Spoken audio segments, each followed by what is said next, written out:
human rights, or more specifically basic rights of minority groups such as gays, lesbians, and transgenders, are a yardstick in judging societal development of any country.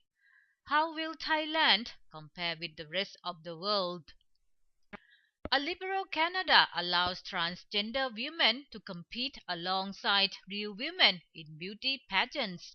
In Iran, homosexuality is punishable by death, but this strictly Islamic country seems to give transsexuals a way out by reportedly providing them soft loans or sponsoring sex change operations so that technically they won't be breaking the law because of their homosexuality. In the United States, Brad Pitt and Angelina Jolie had earlier deferred getting married in protest against that nation's unequal marriage rights for gays and lesbians. In our region, Vietnam allows transgendered people to change their gender titles from Mr. to Miss or vice versa. Well, right here in Thailand, Sammy Sirapathsorn Athayakon, the current Miss Tiffany Universe, says our country will not give her the opportunity to change the title of Mr. on her national ID card. She's dreaming of the day when some big shots here will acknowledge that a transgender person is still a human being who has feelings and deserves to be treated equally in terms of basic human rights that is being acknowledged legally as a woman. But what's the big deal in having the title of Mr. or Miss or Mrs., you may ask? Well, if you do not happen to have friends or relatives or even young ones who feel they are women trapped in men bodies, it may be hard to understand. That is why Yonlada Kerkong, president of the Trans Female Association of Thailand, has been in the forefront campaigning for basic rights for transgenders. Yonlada, eyes brimming with tears, โทรลงอย่างไร host เจิมศักดิ์ปิ่นทอง a former senator, how miserable her life actually is when people do not accept her female identity.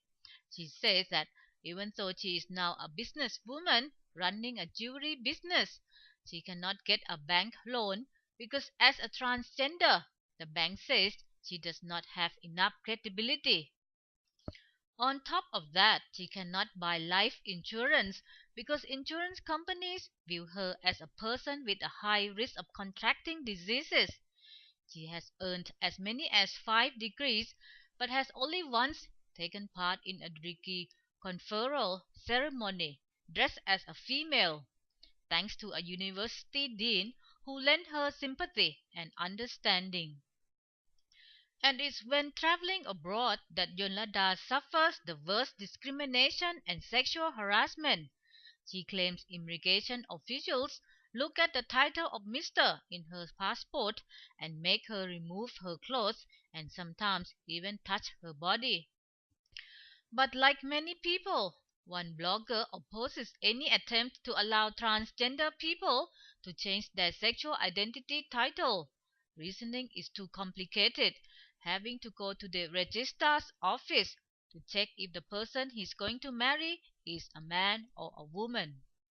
Another blogger says transgender people deserve the title of Miss only if they can bear a child.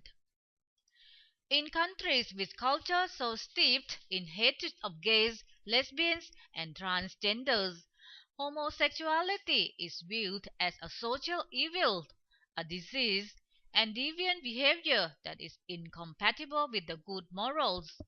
In more liberal countries, this discrimination is toned down to a mental illness. A lifestyle survey in Vietnam found that homosexuality is normal in that nation.